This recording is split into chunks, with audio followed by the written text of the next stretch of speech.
Hello everyone. Welcome to One Step for Education. Together we will achieve new heights in learning. आज हम बात करेंगे एक ऐसे जासूस की जिसने दुनिया को बता दिया कि असली ताकत शरीर में नहीं बल्कि दिमाग में होती है। रॉबर्ट आर्थर की लिखी ये कहानी है द मिडनाइट विजिटर यानी आधी रात का मेहमान।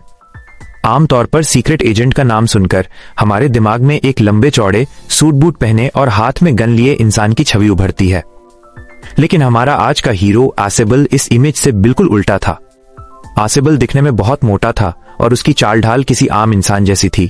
एक युवा लेखक फाउलर उससे मिलने आया था। फाउलर को उम्मीद थी कि उसे जासूसों की दुनिया के रोमांचक किस्से, बंदूकों की गूंज और खतरनाक मिशन देखने को मिलेंगे। लेकिन जैसे ही उसने आसेबल को देखा, उसे लगा कि उसका पूरा दिन खराब हो गया।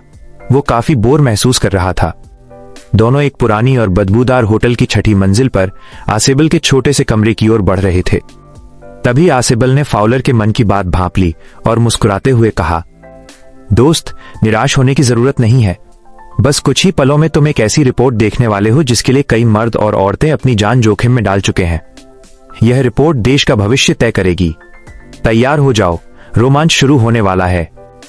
जैसे ही आसेबल ने कमरे की लाइट जलाई, कमरे का नजारा बदल गया। फाउलर की आंखें फटी की फटी रह गईं। कमरे के बीचों बीच एक दुबला पतला आदमी खड़ा था जिसके हाथ में एक छोटी ऑटोमेटिक पिस्टल थी। उसका नाम था मैक्स। मैक्स भी एक जासूस था और वो उसी कीमती रिपोर्ट को चुराने आया था।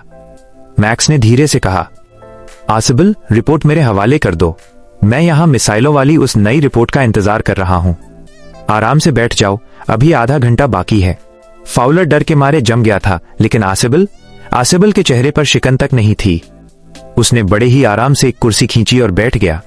वो ऐसे बात करने लगा जैसे उसे पिस्टल से नहीं बल्कि होटल की सुविधाओं से शिकायत हो।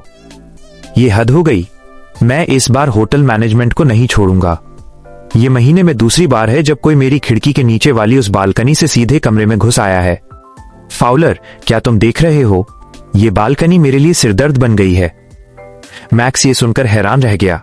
उसने खिड़की की तरफ देखा जहां घना अंधेरा था। मैक्स हैरानी से बोला, बालकनी? मुझे तो पता ही नहीं था। मैं तो मास्टर की यानी नकली चाबी से आया हूं। अगर मुझे पता होता कि यहां बालकनी है तो मैं इतनी जोखिम क्यों उठाता? तभी दरवाजे पर जोरदार दस्तक हुई। मैक्स घबरा गया। उसकी आंखों में खौफ साफ दिख रहा था। मैक्स फुसफुसाते हुए बोला, ये कौन है? इतनी रात को कौन आया है?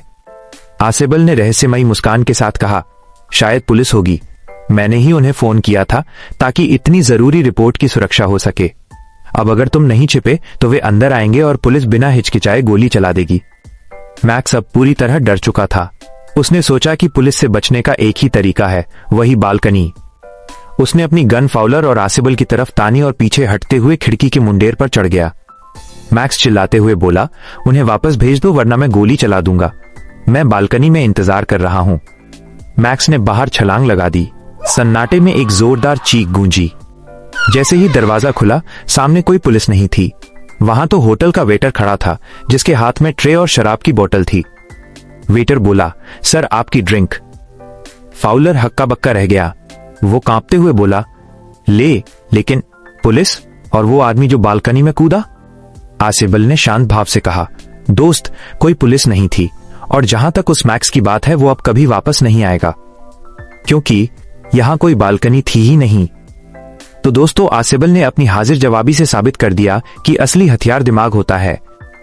मैक्स अपनी घबराहट में भूल गया कि वो छठी मंजिल पर है और बिना देखे मौत के कुएं में कूद गया। उम्मीद है आपको ये कहानी पसंद आई होगी। जुड़े रहें वन स्टेप फॉर एजुकेशन के साथ।